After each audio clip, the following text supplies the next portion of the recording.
भगवान जी की आराधना के बाद हम लोग कथा को सुने। कथा बहुत ही सुंदर है। सुखदेव जी कहते हैं कि राजा सुनो, जो ध्यान साधना ज्ञान मार्ग से चलते हैं उन्हें, वैसे धर्मज्ञ वैसे लोगों को तपस्या, ब्रह्मचर्य, इंद्रिय दमन, मन की स्थिरता, दान, सत्य, बाहर भीतर की पवित्रता तथा यम एवं नियम, इन 9 साधनों से जो पाप होता है 3 चीजों के द्वारा, मन, वाणी और शरीर द्वारा, हमेशा पाप इन्हीं तीनों के द्वारा होता है। बड़ा ही जैसे भी सुंदर ढंग से कहिए या जिस ढंग से आप इसको समझ सकिए कि हमसे जो पाप होता है पूरे जीवन भर, उसका अगर स्रोत, उसका उद्गम स्थान खोजिएगा तो ये 3 ही हैं। पहला मन, दूसरा वाणी और तीसरा शरीर। और इन तीनों को पवित्र करके ही कोई साधना मार्ग में ज्ञान योगी जो होता है वो साधना के पथ पर आगे बढ़ सकता है। लेकिन जो भक्ति मार्ग के लोग हैं उन्हें कुछ भी करने की जरूरत नहीं। भगवान की कृपा हो जाती है और वह अपने आप इन सभी साधनों को प्राप्त कर लेता है।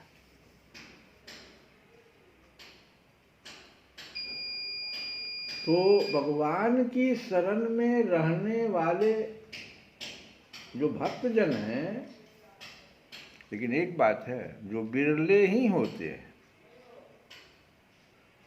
सबरी माता की तरह, सरभंग की तरह बिरले, जिसके लिए भगवान बचपन में ही कह रहे हैं अपनी माँ कैकेयी से कि हमको तो वो उनसे मिलने जाना है माँ, तुम अगर नहीं इस प्रकार से वरदान मांगोगे 14 साल का वनवास, तो वो लोग तो ऐसे ही गल जाएंगे। सरभंग का सारा हड्डी गल गया है। सबरी माता बहुत बूढ़ी हो गई है, रास्ता रोज निहार रही है कि आज भगवान मेरे यहाँ आएंगे, मुझे वहाँ जाना है। रावण को मारने की बात कहीं नहीं भगवान कर रहे हैं। किसी को भगवान मारते ही नहीं।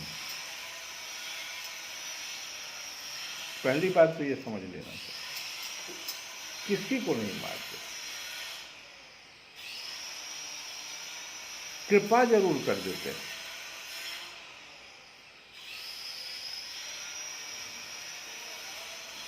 तो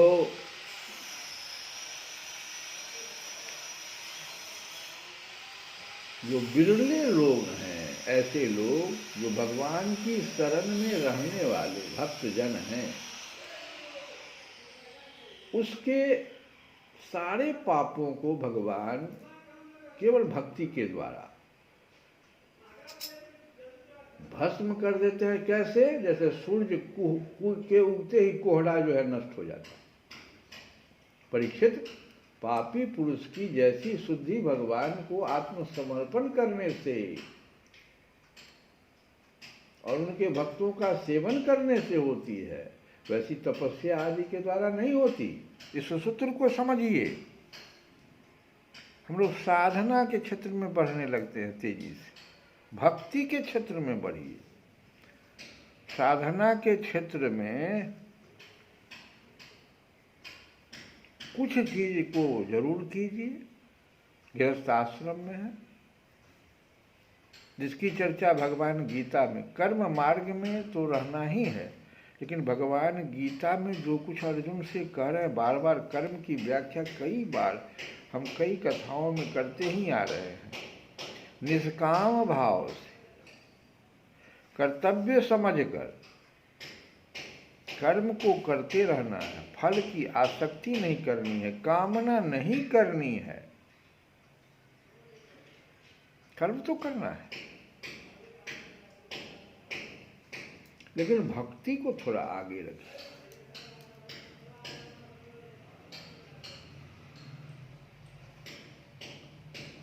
तो जगत में यह भक्ति का पंथ ही सर्वश्रेष्ठ, स्पष्ट शब्दों में सुखदेव बाबा कहते हैं परीक्षित को कि यह जो भक्ति का पंथ है, तुम्हारे पास 7 दिन का ही समय है, तुम ज्ञान मार्ग का अवलंबन नहीं लेना। ये भक्ति का पंथ ही सर्वश्रेष्ठ, भय रहित और कल्याण स्वरूप है, क्योंकि इस मार्ग पर भगवत परायण सुशील साधुजन चलते हैं। यह मार्ग जो है भगवत परायण और सुशील साधुजन के लिए। परीक्षित, जैसे शराब से भरे घड़े को नदियां पवित्र नहीं कर सकती। घड़ा में छोटा सा, देखो घड़ा में छोटे से घड़े में शराब है, लेकिन नदी उतना जल है उसमें, और इसमें भी जले रूप में शराब है, लेकिन चूंकि शराब है इसीलिए उसको पवित्र नहीं नदी कर सकती। ये ध्यान दो, हमारा घड़ा भीतर में क्या चीज से भर लिए हो।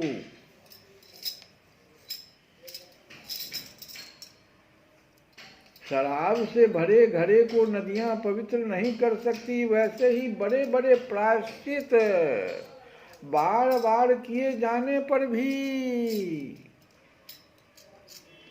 भगवत विमुख मनुष्य को, एक एक शब्द पर ध्यान दीजिए, भगवत विमुख है, प्रायश्चित बार बार कर रहे हैं, मनुष्य को पवित्र करने में असमर्थ हो जाती है, नहीं हो पाता है, पवित्रता नहीं आ पाती। उस शराब को फेंकना पड़ेगा, उसमें तब जल भरना पड़ेगा, पवित्र जल को भरना पड़ेगा। शराब रखे रखे आप कोशिश कर रहे हैं कि हम पवित्र हो जाएं, गंगा जी में सिर्फ एक घड़ा को डुबा दो, भीतर में शराब है। नहीं भाई, संभव नहीं है। जिन्होंने अपने भगवत गुणानुरागी मन मधुकर को भगवान श्री कृष्ण के चरणार बिंद मकरंद का एक बार पान करा दिया, उन्होंने सारे प्रायश्चित कर लिए। वे स्वप्न में भी यमराज और उनके पासधारी दूतों को नहीं देखते, फिर नरक की तो बात ही क्या है। और इसी पर एक कथा बहुत सुंदर आ जाती है। आजीवन अजामिल जो है पाप में लगा हुआ था, देखो कथा है। परीक्षित, इस विषय में महात्मा लोग एक प्राचीन इतिहास कहा करते हैं, ये इतिहास में रखा गया इस कथा को। सुनो, इसमें भगवान विष्णु और यमराज के दूतों के बीच में संवाद है। तुम मुझसे उसे सुनो। कान्य कुब्ज नगर कन्नौज में एक दासीपति ब्राह्मण रहता था। जो कान्य कुब्ज ब्राह्मण लोग हैं, कन्नौज से आए हैं, इसलिए कान्य कुब्ज नगर कहलाता है, कन्नौज। वहां पर दासीपति ब्राह्मण था, उसका नाम था अजामिल। दासी के संसर्ग से दूषित होने के कारण उसका सदाचार नष्ट हो चुका था। वह पतित कभी बटोहियों को बांधकर उन्हें लूट लेता, कभी लोगों को जुए के छल से हरा देता, किसी का धन धोखाधड़ी से ले लेता तो किसी का चुरा लेता। इस प्रकार अत्यंत निंदनीय वृत्ति का आश्रय लेकर वह अपने कुटुंब का पेट भरता था और दूसरे प्राणियों को बहुत ही सताता था। परीक्षित, इसी प्रकार वह वहां रहकर दासी के बच्चों का लालन पालन करता रहा।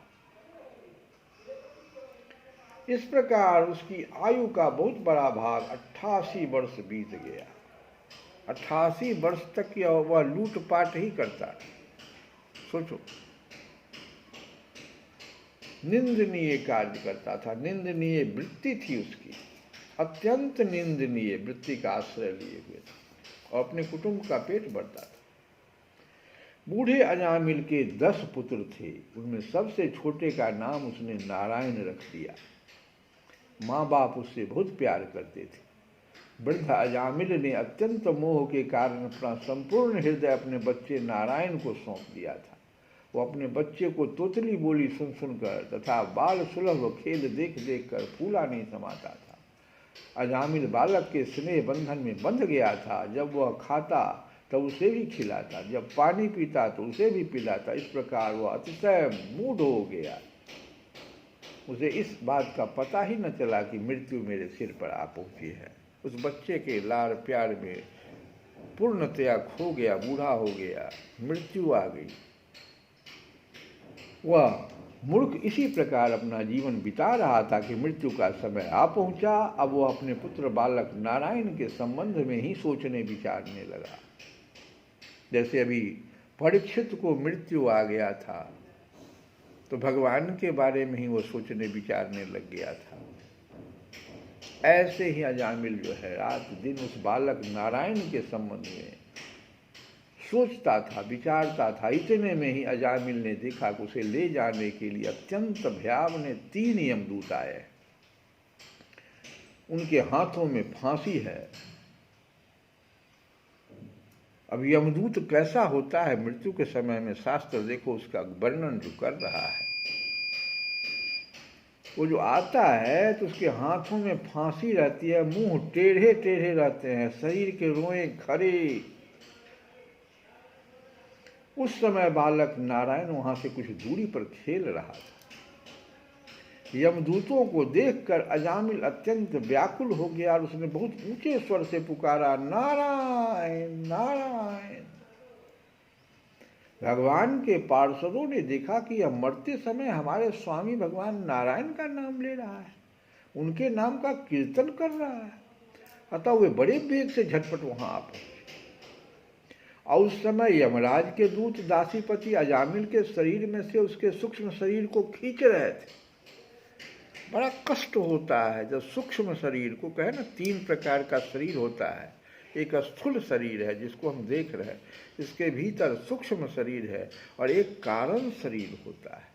सूक्ष्म शरीर को कारण शरीर, तो ये शरीर जो मिला उसका कारण होता है, लेकिन सूक्ष्म शरीर को ही खींचा जाता है और खींचते समय में भयानक कष्ट होता है। लगता है जैसे लाखों कांटा जो है ना किसी कपड़े को, अगर सूती कपड़े को किसी कांटेदार झाड़ी पर रख दिया जाए और उस कपड़े को खींचा जाए और जिस तरह से चिथड़ा चिथड़ा होकर के कपड़ा फटता है, वैसे शरीर में असह वेदना होती है। तो वो सूक्ष्म शरीर को खींच रहा था और विष्णु दूतों ने उसे रोक दिया। अरे क्या कर रहे हो, रोका। उनके रोकने पर यमराज के दूतों ने उनसे कहा, अरे धर्मराज की आज्ञा का निषेध करने वाले तुम लोग हो कौन? तुम किसके दूत हो, कहां से आए हो और इसे ले जाने से हमें क्यों रोक रहे हो? क्या तुम लोग कोई देवता, उपदेवता अथवा सिद्ध श्रेष्ठ हो? इतना प्रश्न एक साथ यमराज के दूतों ने पूछ दिया। हम देखते हैं कि तुम सब लोगों के नेत्र कमल दल के समान कोमलता से भरे हैं, तुम पीले पीले रेशमी वस्त्र पहने हो, ये सब हम देख रहे हैं। तुम्हारे सिर पर मुकुट, कानों में कुंडल और गलों में कमल के हार लहरा रहे हैं। सबकी नई अवस्था है, सुंदर सुंदर 4-4 भुजाएं हैं। देखो दोनों का वर्णन एक साथ हो रहा है अजामिल की कथा में। यमदूत के, यमराज के जो दूत हैं उनका कितना कर्कश जो है स्वरूप है, जिसको देख करके आदमी डरता है। और भगवान के दूत जब आते हैं, अगर भगवान नाम का जप का सहारा तुम लिए हो तो भगवान के दूत आते हैं तो बड़ी सुंदर, आहा देखने में, देखो उस समय में तुम्हारे मुंह से प्रसन्नता, इसीलिए अगर मरने के समय कोई व्यक्ति के मुंह में प्रसन्नता देख लो तो समझो भगवान के दूत आए हुए थे वहां। वो देख के प्रसन्न चित्त हो गया।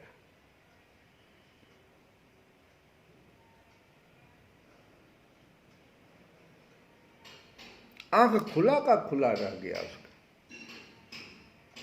ये सुंदरता है। देखो, पीले पीले रेशमी वस्त्र पहने हो, तुम्हारे सिर पर मुकुट, कानों में कुंडल, गलों में कमल के हार लहरा रहे हैं। सबकी नई अवस्था है।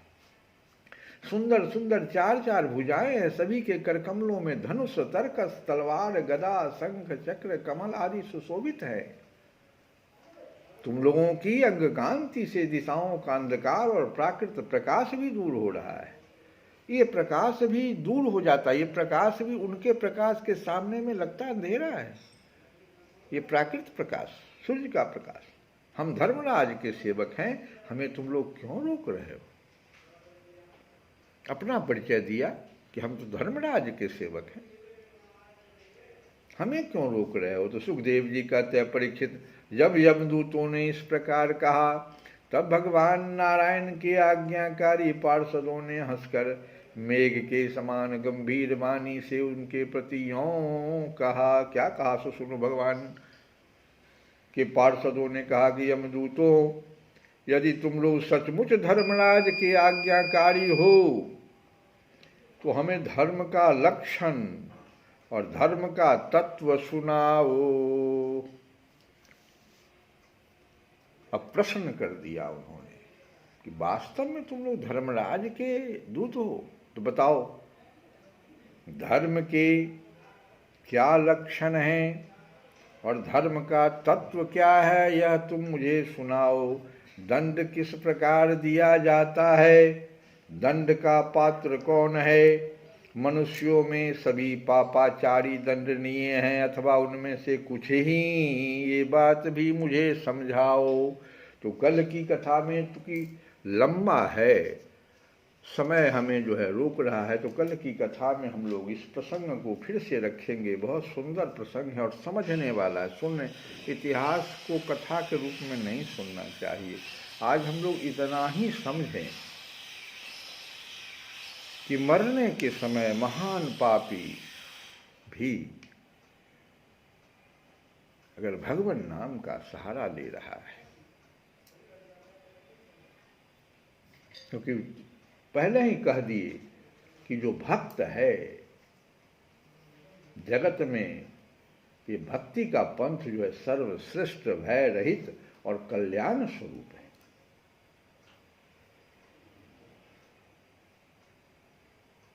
भक्त और भक्ति, इन दोनों का हम लोगों को अवलंब लेना चाहिए, ज्ञान का नहीं। तो एक हम लोग भजन गाएं कि अस कछु समुझे,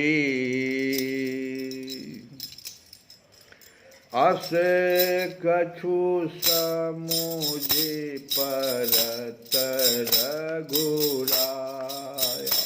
हे रघुनाथ जी, मुझे कुछ ऐसा समझ पड़ता है। क्या समझ पड़ता है?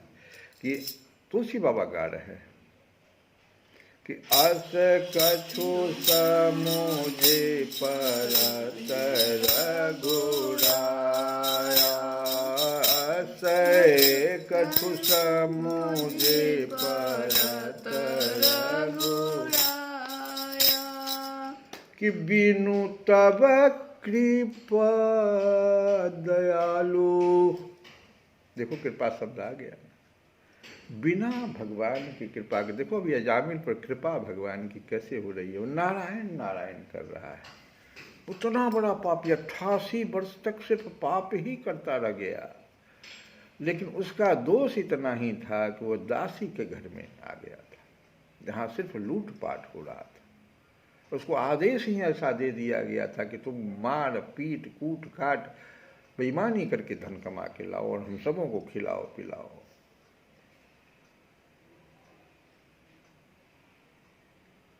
लेकिन कृपा भगवान की कि देखो एक पुत्र हुआ, उसका नाम भी नारायण रख दिया, और ऐसा उसमें प्रीति कर लिया कि वह नारायण के बिना एक क्षण भी नहीं रह पाता था।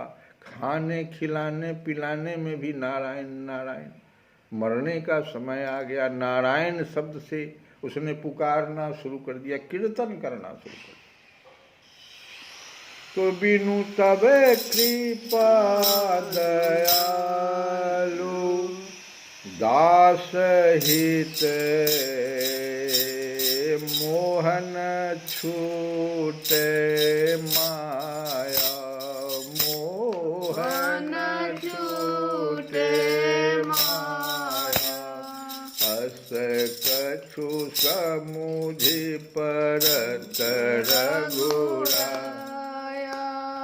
अस कछु समुझि परत रघुराया। बिनु तव कृपा दयालु।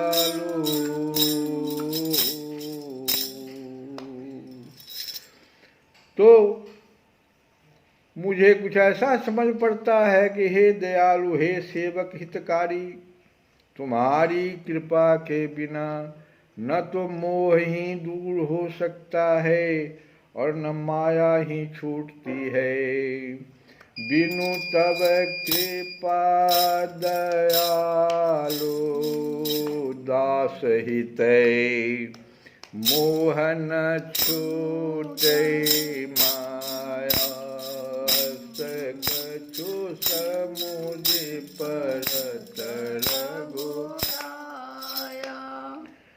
वाक्य ज्ञान अत्यंत निपुण भव पार न पावे कोई।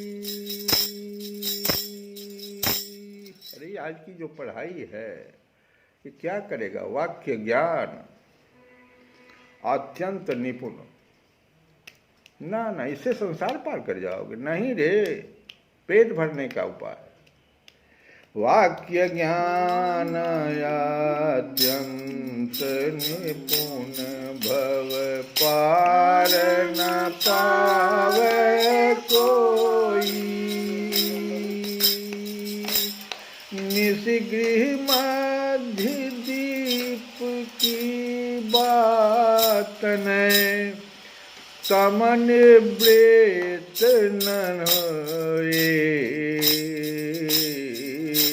तमन व्रेत न होई। मतलब क्या हुआ?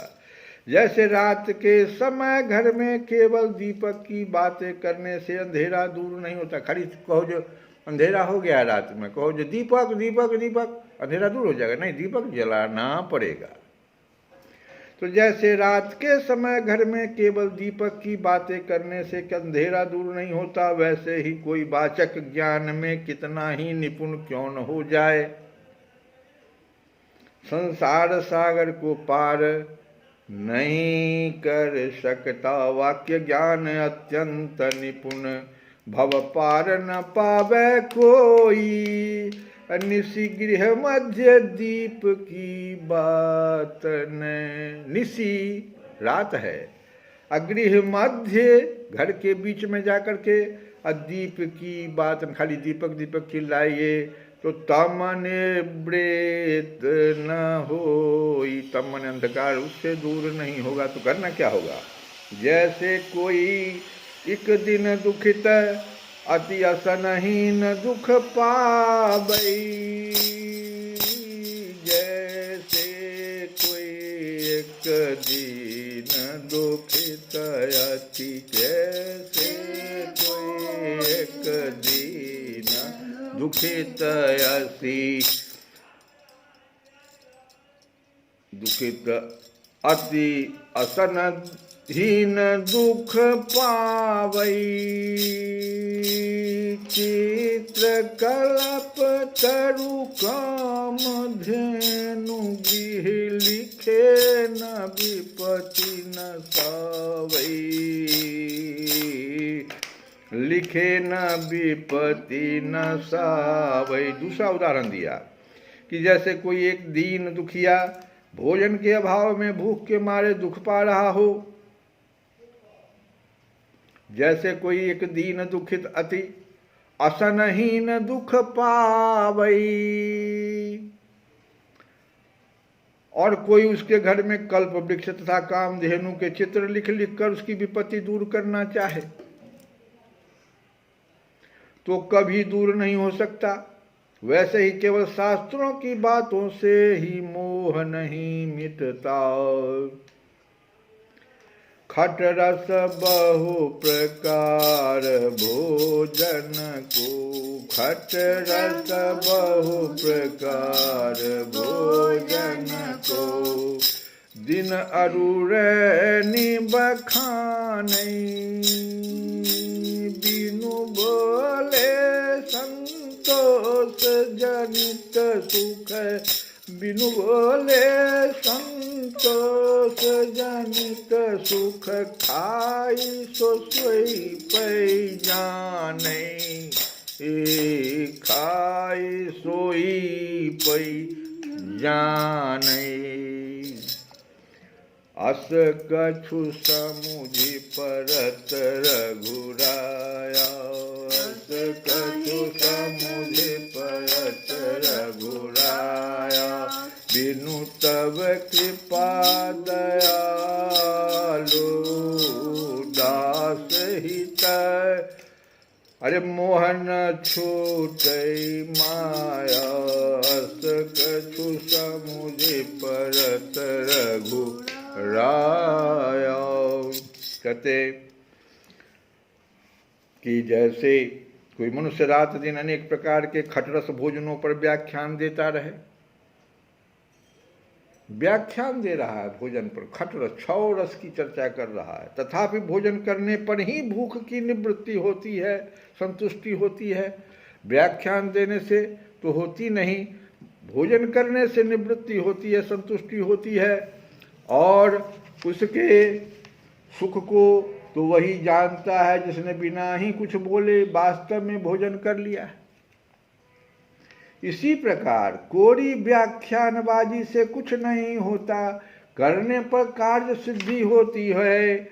तो हे रघुनाथ जी, मुझे ऐसा समझ पड़ता है कि हे दयालु, हे सेवक, हे हितकारी, तुम्हारी कृपा के बिना न तो मोह ही दूर हो सकता है और न माया ही छूटती है।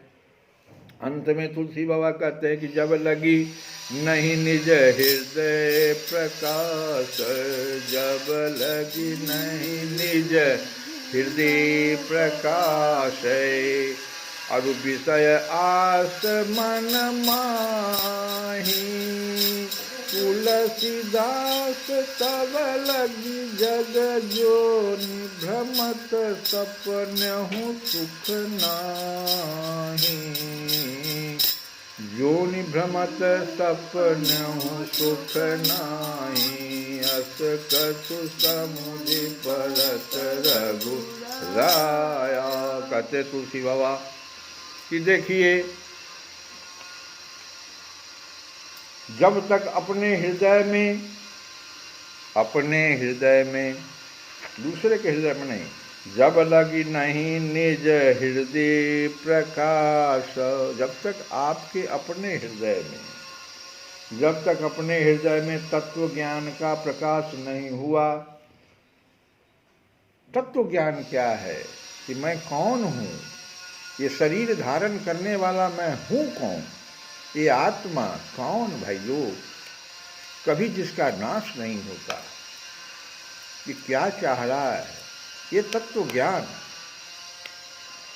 इसका प्रकाश होना चाहिए। प्रकाश मतलब ये ज्ञान में आ जाना चाहिए, यही प्रकाश हुआ। कि जब तक अपने हृदय में तत्व ज्ञान का प्रकाश नहीं हुआ और मन में विषयों की आशा बनी हुई है, और अभी भी हम मन में विषयों की आशा, मतलब क्या हुआ कि हम शरीर के बारे में ही, शरीर के बारे में, उनकी वासनाओं कामनाओं को ही भरने में, संसार को सिर्फ टटोलते फिर रहे हैं। सब कुछ नाशवान है, तो मन में विषयों की आशा बनी हुई है। तब तक हे तुलसीदास, हे तुलसीदास, इस जगत की योनियों में भटकना ही पड़ेगा। तुलसीदास तब लगी जग जोनी, संसार में इतनी योनियां हैं ना, सब में भटकते रहो। हे तुलसीदास, इस जगत की योनियों में भटकना ही पड़ेगा, सुख सपने में भी नहीं मिलेगा।